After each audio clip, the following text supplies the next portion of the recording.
علی بھائی اگلا سوال ہے، ہم نے تو آج تک علماء سے یہی سنا ہے کہ مولا علی علیہ السلام سیدنا عمر فاروق رضی اللہ تعالیٰ عنہ کے اعمال پر رشک فرماتے تھے، جبکہ آپ سے پہلی بار سنا کہ سیدنا عمر فاروق رضی اللہ تعالیٰ عنہ بھی مولا علی علیہ السلام پر رشک کرتے تھے۔ اب یہ دونوں باتیں کیا بیک وقت درست ہیں یا علماء کی کہانیاں ہیں؟ پلیز میرے سوال کا جواب صحیح بخاری اور صحیح مسلم کی روشنی میں عنایت فرمائیں، شکریہ۔ دیکھیں جی، یہ علماء کی کہانیاں نہیں ہیں، علماء سب کچھ کہانیاں بھی نہیں بیان کرتے، کچھ صحیح باتیں بھی کر دیتے ہیں۔ یہ ہمارے سیاسی لیڈرز کا ایشو ہوتا ہے کہ ایک سیاسی لیڈر اگر دوسرے کی تعریف کر دیتا ہے تو دوسرا کہتا ہے بس اب میں سپیریئر ہو گیا ہوں، میں اس کی تعریف نہیں کروں گا، کیونکہ اس نے مجھے پہلے ہی بڑا مان لیا ہے۔ صحابہ کرام علیہم رضوان کے اندر چونکہ للہیت کوٹ کوٹ کے بھری ہوئی تھی، انہیں اس چیز سے غرض نہیں ہوتا تھا، ان کے لیے نسبت اللہ اور اس کے محبوب صلی اللہ علیہ وآلہ وسلم کی ہوتی تھی۔ جہاں پہ ان کو ایسی چیز نظر آتی تھی وہ فوراً سرنڈر کرتے تھے اور کسی بھی مسلمان کی تعریف کرنے میں کوئی آر محسوس نہیں کرتے تھے، کوئی تکبر ان کے اندر نہیں تھا، کوئی ان کے اندر ضد اور ہٹ درمی نہیں ہوتی تھی۔ یہ واقعی صحیح بات ہے کہ یہ میں نے پہلی دفعہ میں نے اس ٹروتھ کو ریویل کیا ہے کہ صحیح مسلم میں یہ حدیث موجود ہے، بخاری اور مسلم دونوں میں یہ حدیث ہے، جو وہ آخری پارٹ ہے وہ مسلم میں ہے، بخاری اور مسلم میں حدیث ہے۔ حضرت سعد ابن ابی وقاص کہتے ہیں رضی اللہ تعالی عنہما وعلیہ السلام، اور سیدنا ابو ہریرہ رضی اللہ تعالی عنہ علیہ السلام، کہ غزوہ خیبر کے موقع پر نبی صلی اللہ علیہ وآلہ وسلم نے فرمایا میں کل اس شخص کے ہاتھ میں جھنڈا دوں گا جو اللہ اور اس کے رسول سے محبت کرتا ہے، اور یہ تو چھوٹی بات ہے، اور اللہ اور اس کا رسول اس سے محبت کرتے ہیں، یہ بہت بڑی بات ہے۔ تو سعد ابن ابی وقاص کہتے ہیں کہ ہم پوری رات بے چینی میں سوئے نہیں کہ وہ خوش نصیب کون ہوگا۔ جب صبح ہوئی تو نبی علیہ السلام نے فرمایا کہ علی ابن ابی طالب کو میرے پاس بلاؤ۔ بلایا گیا، ان کی آنکھوں میں شعب چشم تھا، نبی علیہ السلام نے اپنے مبارک لعاب دہن ان کی آنکھوں میں لگایا، مبارک ہاتھوں سے زرہ باندھی اور آپ نے روانہ کیا اور فرمایا کہ اے علی پہلے ان کو دعوت دینا۔ میدان جنگ میں بھی کہا کہ پہلے ان کو دعوت دینا، اگر تیری وجہ سے ایک بندے کو بھی ہدایت مل گئی نا تو تیرے لیے سرخ اونٹوں سے بہتر ہے۔ اور صحابہ کرام کہتے ہیں سیدنا علی کو یہ فضیلت حاصل ہوئی، اللہ تعالیٰ نے ان کے ہاتھوں پہ فتح دے دی۔ یہ تو بخاری و مسلم میں ہے۔ مسلم شریف میں آگے الفاظ ہیں کہ سیدنا ابو ہریرہ کہتے ہیں کہ حضرت عمر فاروق رضی اللہ تعالیٰ عنہ مجھ سے کہا کرتے تھے کہ مجھے اپنی زندگی میں کبھی بھی نبی علیہ السلام کی طرف سے عمارت کا شوق پیدا نہیں ہوا، یعنی وہ کہتے تھے میری ایک یعنی زندگی میں جو عمارت والا معاملہ ہے میں اس سے دور ہی بھاگتا ہوں۔ آپ کو پتہ ہے نا حضرت ابوبکر کا بھی جب یہ مشورہ شروع کیا تو حضرت عمر نے سب سے پہلے کہا کہ جی مجھے تو آپ معافی رکھیں، باقیوں میں سے کوئی مشورہ کر لے، میں جو بھی مسلمان راضی ہو جائیں گے۔ حضرت ابوبکر نے بھی سب سے مشورہ کیا، حضرت عمر سے نہیں کیا، اور سب سے مشورہ کیا کہ اس کو کر دوں، تو سب نے کہا ٹھیک ہے۔ جب اناؤنسمنٹ کی تو حضرت عمر نے کہا کہ بھی آپ نے مجھ سے مشورہ، ان کا مجھے پتا تھا تم نے تو ماننا ہی نہیں ہے، تو بس اب اس کو مسلمانوں کے مشورے کو قبول کرو۔ تو حضرت عمر کی ایک طبیعت میں ایک عاجزی والا معاملہ تھا، اور آپ دیکھ لیں کہ یہی عاجزی ہے جو ان کو ایمان کی طرف لے آئی ہے۔ نبی علیہ السلام کی ترمذی میں دعا ہے نا، اے اللہ عمر ابن حشام اور عمر ابن خطاب میں سے ایک کو اسلام کی دولت دے دے۔ ابو جہل کو کیوں نہیں ملی؟ میں آپ کو ایک ہی فرق ایک ہی بندے کی زبانی بتا دیتا ہوں۔ حضرت عبداللہ ابن مسعود کہتے ہیں، صحیح بخاری میں آتا ہے کہ جب اس مرنے کے قریب تھا، وہ جو دو بچوں نے اس کو قتل کر کے نیچے گرایا، بھی اس کی رمق باقی تھی، تو میں اس کی جب گردن کاٹنے کے لیے اس کے سینے پہ چڑھا تو مجھے کہنے لگا کہ تم ایک یعنی کم ذات کے آدمی نے ایک بہت بڑی سواری کے اوپر سوار ہوا ہے اور میری گردن کو نیچے سے کاٹنا تاکہ سردار کی گردن نظر آئے۔ یہ اکڑ آخری وقت میں بھی نہیں جا رہی ہے، ٹھیک ہے جی۔ اور دوسری طرف آپ حضرت عمر فاروق رضی اللہ تعالیٰ عنہ کو دیکھیں کہ بلال حبشی کو کہہ رہے ہیں، صحیح بخاری میں حدیث ہیں کہ ابوبکر ہمارے سید ہیں جنہوں نے ہمارے سید بلال کو آزاد کروایا۔ عرب کے بنو عدی کا سردار ایک حبشی کو، یہ آپ امیجن ہی نہیں کر سکتے آج کہ خاندانی وہاں پہ نظام، قریش تو اپنے برابر کسی کو سمجھتے نہیں تھے، سیدنا بلال کہہ رہے ہیں۔ اور ایک دفعہ جب ابو جہل پٹائی کر رہا تھا عبداللہ ابن مسعود کی، دھکا مار کے چلا گیا۔ یہ سب کچھ عمر سیریز میں فلمایا قطر والوں نے، تو وہ اب وہ نیچے گرے پڑے ہوئے ہیں، حضرت عمر وہاں سے گزر رہے ہوتے ہیں، ابھی اسلام نہیں قبول کیا ہوتا، تو وہ ہاتھ پکڑ کے اسے اٹھاتے ہیں۔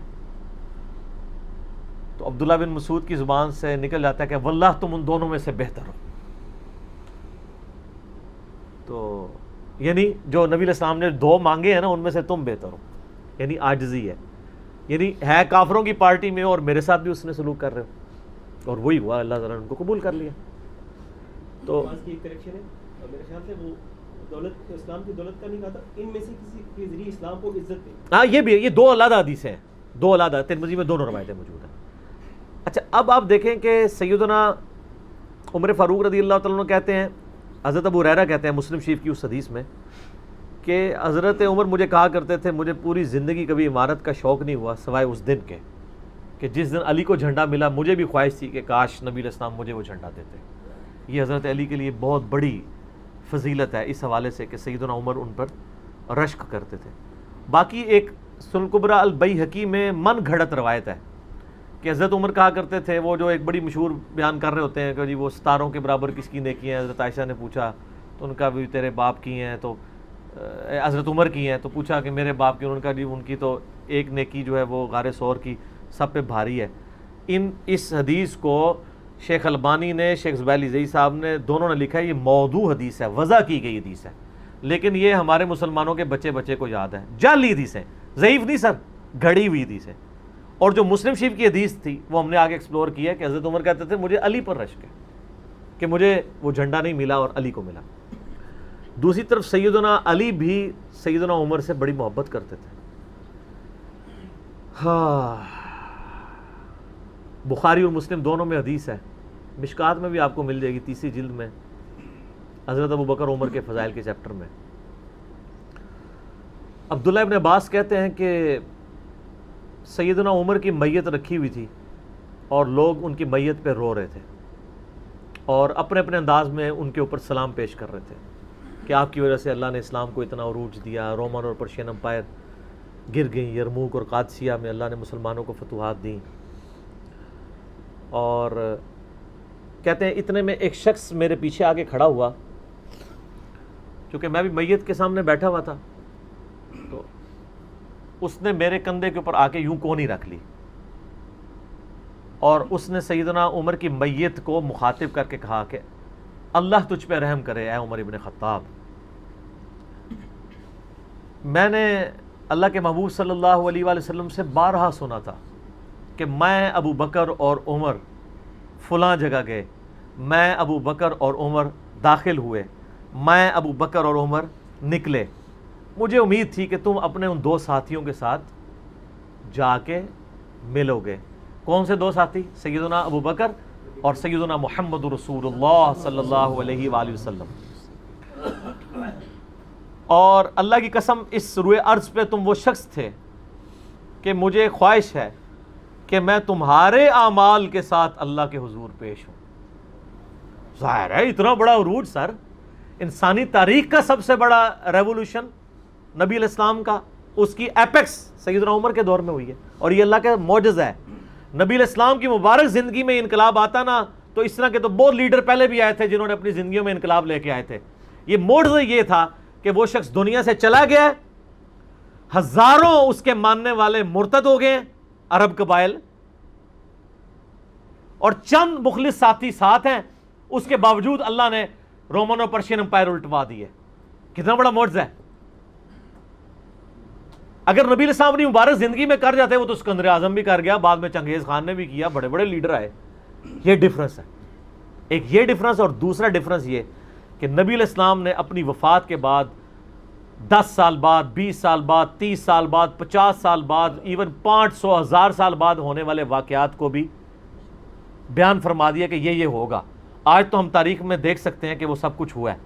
اگر آپ کو شوق ہو تو دلائل النبوہ امام بیہقی کی کتاب ہے 3500 حدیث پہ، 5ویں صدی ہجری میں لکھی گئی ہے. اس میں 500 سال میں جو نبی علیہ السلام کی پروفیسیز پوری ہوئی ہیں نا، منوان اسی طریقے سے موجود ہیں. بخاری مسلم میں جو حدیثیں ہیں تاتاریوں سے جنگوں والی، وہ اس وقت تک نہیں ہوئی تھیں، حدیثیں تو پہلے سے موجود تھی. آج تو ہم ان کو بھی درست مان رہے ہیں. ٹھیک ہے، نبی علیہ السلام نے پریڈکشن کی تھی کہ عنقریب کیسر روم ختم ہوگا، قیامت تک کوئی کیسر نہیں ہوگا. بخاری مسلم کی حدیث ہے، اور دیکھ لیں قیامت تک کوئی کیسر نہیں ہوا. عنقریب پرشین امپائر ختم ہوگی اور قیامت تک کوئی کسرا نہیں ہوگا.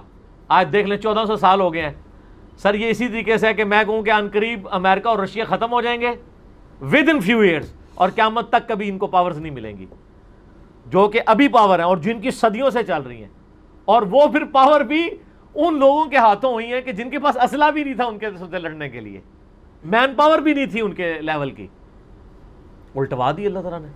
ابن عباس کہتے ہیں کہ حضرت عمر فاروق رضی اللہ تعالیٰ عنہ کی میت پہ یعنی یہ کلام وہ جو شخص میرے یعنی کندھے پہ کونی رکھ کے کر رہا تھا نا، تو میں نے جب اس کو مڑ کے دیکھا تو وہ علی بن ابی طالب تھے جو سیدنا عمر کے بارے میں یہ کلمات کہہ رہے تھے۔ تو یعنی ان لوگوں کی للہیت تھی کہ وہ تعریف کیا کرتے تھے اور کوئی آر محسوس نہیں کیا کرتے تھے۔ اور آپ دیکھیں سیدنا عمر کی بھی کتنی محبت تھی سیدنا علی سے کہ جب کبھی بھی فارن ٹور پہ جاتے تھے اپنی جگہ حضرت علی کو خلیفہ بنا کے جاتے تھے، کیونکہ نبی علیہ السلام جب تبوک پہ گئے تھے تو سیدنا علی کو چھوڑ کے گئے تھے، بخاری مسلم میں آتا ہے حضرت علی رو پڑے، پہلا اور آخری موقع تھا کہ جنگ میں نہیں گئے، تو فرمایا تم اس پہ راضی نہیں ہو، تمہاری میرے ساتھ وہی نسبت ہے جو ہارون کی موسیٰ کے ساتھ، مگر میرے بعد کوئی نبی نہیں۔ تو حضرت عمر اس سنت میں عمل کرتے تھے، جب بھی وہ جاتے تھے، جب بیت المقدس فتح ہوا چابیوں کے لیے انہوں نے بلایا، سیدنا علی کو اپنی جگہ چھوڑ کے گئے، اس سنت پہ عمل کیا کرتے تھے۔ اور یہ بات شیعہ کے ہاں بھی ملتی ہے۔ میری ایک شیعہ عالم کے ساتھ ایک دفعہ بحث ہوئی، 2011-12 کی بات ہے، تو مجھے کہنے لگے کہ حضرت عمر جو ہے نا حضرت علی کو خلیفہ بنانے میں مخلص نہیں تھے، اسی لیے انہوں نے 6 رکنی کمیٹی بنائی، ان کو چاہیے تھا ڈائریکٹ حضرت علی کو نامزد کرتے۔ تو میں نے کہا اس کے پیچھے ریزن کیا ہے، وہ تو حضرت عمر نے خود بتائی ہے، بخاری مسلم دونوں میں حدیث ہے۔ ابن عمر کہتے ہیں جب حضرت عمر کو زخم لگا اور اب ہمیں یقین ہو گیا کہ وہ جانور نہیں ہوں گے، کھاتے تھے تو انتڑیاں کٹ چکی تھی، یہیں سے وہ سب کچھ نکل جاتا تھا، تو ہم نے عرض کیا کہ اپنا خلیفہ کسی کو نامزد کر دیں۔ تو انہوں نے کہا اگر میں اپنا خلیفہ کسی کو نامزد کرتا ہوں تو میں اس کی سنت پہ عمل کرتا ہوں جو مجھ سے بہتر ہے، ابو بکر، اور اگر میں نہیں کرتا تو میں اس کی سنت پہ عمل کروں گا جو ان سے بھی بہتر ہے، یعنی رسول اللہ صلی اللہ علیہ وسلم۔ ابن عمر کہتے ہیں جب میں نے حضرت عمر کی یہ بات سنی نا تو مجھے سمجھ آ گئی کہ اب حضرت عمر کسی کو نہیں بنائیں گے، کیونکہ وہ ہمیشہ ہر معاملے میں نبی علیہ السلام کی سنت کو پرائورٹی دیتے تھے، اور وہی ہوا کہ انہوں نے کہا کہ میں 6 رکنی کمیٹی بنا رہا ہوں، بخاری کے اور مسلم کے الفاظ ہیں کہ میں اپنے بعد اس امر خلافت میں ان 6 بندوں سے زیادہ کسی کو اہل نہیں سمجھتا جن سے رسول اللہ صلی اللہ علیہ وآلہ وسلم اپنی وفات تک راضی رہے، اور فرمایا علی، عثمان، طلحہ، زبیر، عبد الرحمن بن عوف، سعد بن ابی وقاص۔ اچھا یہ کون ہے؟ عشرہ مبشرہ ہیں۔ عشرہ مبشرہ میں سے یہ 6 بندے باقی تھے اور ایک 7واں بھی تھا، اس کا نام اس لیے لیا کہ ان کا بہنوئی تھا، سعید بن زید، وہ تو معاویہ کے دور میں جا کے فوت ہوئے ہیں نا، سعید بن زید تو بہت بعد میں فوت ہوئے ہیں۔ اور اسی بخاری میں الفاظ ہیں کہ عبداللہ بن عمر کو مشورے میں ضرور شامل کرنا لیکن اس کو کوئی خلیفہ نہ چنے، اور کہا کہ سعد ابن ابی وقاص پہ اگر تم متفق ہو جاؤ تو اسے خلیفہ چن لینا، اور میری اس بات کو دلیل نہ بنانا کہ میں نے اسے معزول کیا تھا پرشین امپائر کی گورنری سے، کہیں ایسا نہ ہو کہ تم اس پہ متفق اور کہو کہ اس کو تو عمر نے اتارا ہوا تھا، این اتر رہن دو، اس 62 ایف لگ گئی ہے۔ یہ 62 ایف ہے ہی جعلی چیز ہے، اسلام میں کوئی 62 ایف نہیں ہے۔ اسلام میں یہ نہیں ہے کہ آپ کو مطلب موت کے غرغرے تک توبہ قبول ہے، آپ ایک بندے کے ساتھ معاملہ ہو جاتا ہے اور وہ توبہ طائب ہو جاتا ہے تو بس ٹھیک ہے، وہ تا حیات نائل کوئی نہیں ہوتا، اسلام میں کوئی تا حیات نہیں ہے۔ اللہ تعالیٰ کے ساتھ گستاخی کرنے والے کے لیے بھی جامعہ ترمذی میں حدیث ہے کہ موت کے غرغرے تک جو ہے وہ توبہ کا دروازہ کھلا ہوا ہے، موت کے غرغرے سے پہلے تو 62 ایف نہ لگا دینا اس پہ۔ وہ ایک معاملہ تھا، وہ حضرت عمر کسی کو 4 سال سے زیادہ گورنر رہنے نہیں دیتے تھے تو انہوں نے ان کو ہٹا دیا تھا۔ تو یعنی ان لوگوں کی یہ للہیت ہوا کرتی تھی۔ تو میں نے اس کو کہا کہ دیکھو کہ یہ وجہ تھی کہ انہوں نے نبی علیہ السلام کی سنت پہ عمل کیا کہ میں ان 6 بندوں سے نبی علیہ السلام راضی تھے، میں اس کمیٹی بناؤں گا، میں، اور اس میں الفاظ ہیں بخاری مسلم میں کہ میں زندگی بھر تمہارا بوجھ اٹھاتا رہا، اپنے مرنے کے بعد تمہارا بوجھ نہیں اٹھاؤں گا، تم خود اپنا خلیفہ چن لینا ان 6 میں سے، یعنی میں کسی کو نامینیٹ نہیں کروں گا۔ دوسرا میں نے اس شیعہ عالم سے یہ بات کی کہ حضرت عمر اتنے بڑے رسک کے اوپر تھے کہ جس نے پوری دنیا کو الٹ دیا ہے، اور وہ چند بندے لے کے رومن اور پرشین امپائر کا وزٹ کر رہا ہے، کوئی بھی قافلہ ان پہ حملہ کر کے ان کو شہید کر سکتا تھا، اور اگر خدا نہ خواستہ اس دوران وہ شہید ہو جاتے تو حضرت علی آٹومیٹکلی خلیفہ ہوتے کیونکہ ان کو چھوڑ کے گئے ہوئے تھے۔ یہ ان کا اخلاص تھا۔ پھر سیدنا عمر نے حضرت علی کو چیف جسٹس لگایا ہوا تھا حجاز کا، چیف جسٹس آج کل نہیں سنبھالا جا رہا، اور اس زمانے میں جب اسلام کا دور دورہ ہو، عدل کا نظام ہو، اور تینوں جو زہد کے امام تھے نا، حضرت عمر نے ان کو چیف جسٹس لگایا تھا. رومن امپائر گری، اصحاب صفہ میں سے ابو درداء کو لگایا، سب سے غریب ترین صحابی، یہ ان کا کرائٹیریا تھا. ابو سفیان، بڑے بڑے لوگ جو اینڈ پہ مسلمان ہوئے، یہ لائنیں بنا کے کھڑے رہتے تھے. حضرت عمر ان کو نہیں ملتے تھے جب تک باقیوں سے فارغ نہ ہو جائیں. وہ کہتے تھے ہم سردار، ان کا نہیں، تم اسلام میں بعد میں آئے ہو. اور وہ مہاجرین کے وظیفے اور اصحاب بدر کے وظیفے انہوں نے باقیوں سے ڈبل لگائے ہوئے تھے کہ انہوں نے برے وقت میں اسلام کا ساتھ دیا. اور پرشین امپائر گری، عبداللہ ابن مسعود، زہد ترین صحابی، زہد کے امام، ان کو وہاں پہ چیف جسٹس لگایا. اور حجاز کے اندر سیدنا علی کو لگایا. اور اس سے بھی بڑھ کے سیدنا علی ابن ابی طالب کی ایک بیٹی ہیں ام کلثوم، سیدہ فاطمہ سے ان کا رشتہ مانگا سیدنا عمر کہ میرا اہل بیت رسول کے ساتھ رشتہ بن جائے. صحیح بخاری میں بھی اس کا ذکر اشارتاً موجود ہے ام کلثوم کا. شیعہ اور سنی دونوں کے ہاں ان کی کتابیں تو مانتی ہیں، بابے نہ مانے تو علیحدہ بات ہے. کتابوں میں موجود ہے کہ سیدنا عمر فاروق کی بیوی تھی ام کلثوم، اور سلام اللہ علیہا، اس کی وجہ سے یعنی انہوں نے ایک فخر محسوس کیا کہ میرا اہل بیت کے ساتھ ایک رشتہ داری والا معاملہ ہو جائے. تو سیدنا عمر اس طرح کے معاملات کے اندر اہل بیت کے ساتھ بہت حسن سلوک والا معاملہ کیا کرتے تھے. اگرچہ ان کی طبیعت میں سختی ضرور تھی، لیکن جو دین کے معاملے میں تھی وہ ساری سختی اپنی ذات کے معاملے میں نہیں ہوا کرتی تھی. صحیح مسلم میں ایک حدیث ہے، اسی پہ میں کنکلوڈ کرتا ہوں کہ سیدنا عمر نے ایک خواب دیکھا کہ مجھے ایک مرغے نے خواب میں ٹھونگے ماری ہیں. تو انہوں نے پھر اگلے دن خطبہ دیا. انہوں نے کہا کہ میں نے خواب میں دیکھا ہے کہ اس طرح مجھے ایک مرغ نے چونچے ماری ہیں خواب کے اندر. میں نے اس کی تعبیر یہ کی ہے کہ عنقریب مجھے قتل کر دیا جائے گا، اور اگر بائی چانس اچانک میں مار دیا جاؤں، یہ تو کسی کو نہیں پتا تھا کہ وہ ایک تقریباً 3-4 دن تک زخمی حالت میں ہوش میں رہیں گے. اچانک بھی تو مار سکتے تھے اگر گردن اتر جاتی. اگر میں اچانک مار دیا جاؤں تو تم اس امر خلافت کو ان 6 بندوں سے باہر نہ جانے دینا. صحیح مسلم میں ان 6 بندوں کے نام نہیں ہیں، لیکن بخاری میں وہ نام بھی ہیں، سیدنا علی، عثمان، طلحہ، زبیر، عبد الرحمن بن عوف اور سعد ابن ابی وقاص. اور انہوں نے کنسنسس کے ساتھ پھر بعد میں سیدنا علی اور عثمان ہی بچ گئے تھے، ان میں ٹائی پڑ گئی تھی تو الٹیمیٹلی پھر حضرت عثمان کو چن لیا گیا. تو اگر میں اچانک مار دیا جاؤں تو ان 6 بندوں سے باہر کسی کو خلیفہ نہ چننا، اور مجھے پتہ ہے کہ جب تم ان 6 بندوں میں سے کسی کو خلیفہ چنو گے تو کچھ لوگ تمہاری مخالفت کریں گے، اور یہ وہی لوگ ہیں جن کو میں نے اسلام کی خاطر اپنے ہاتھوں سے مارا ہوا ہے. یعنی وہ لوگ جو بالکل اینڈ پہ مسلمان ہوئے ہیں، جن سے ہم نے غزوہ بدر، خندق، احد لڑی ہوئی ہے. اب یہ اینڈ پہ مسلمان ہوئے ہیں، چونکہ وہاں پہ بھی انہوں نے حکمرانی دیکھی ہوئی ہے، تو یہاں پہ بھی ان کی خواہش یہ ہوگی کہ ان میں سے کسی کو خلیفہ چنا جائے. تو جب تم دیکھو کہ ایسے لوگ اس خلافت کے دشمن ہیں، ان 6 میں سے کسی بندے کی خلافت کے مخالفت کر رہے ہیں، تو تم سمجھ لینا کہ یہ لوگ اللہ کے دشمن، اور دوسرے الفاظ تو بڑے سخت ہیں، کافر ہیں.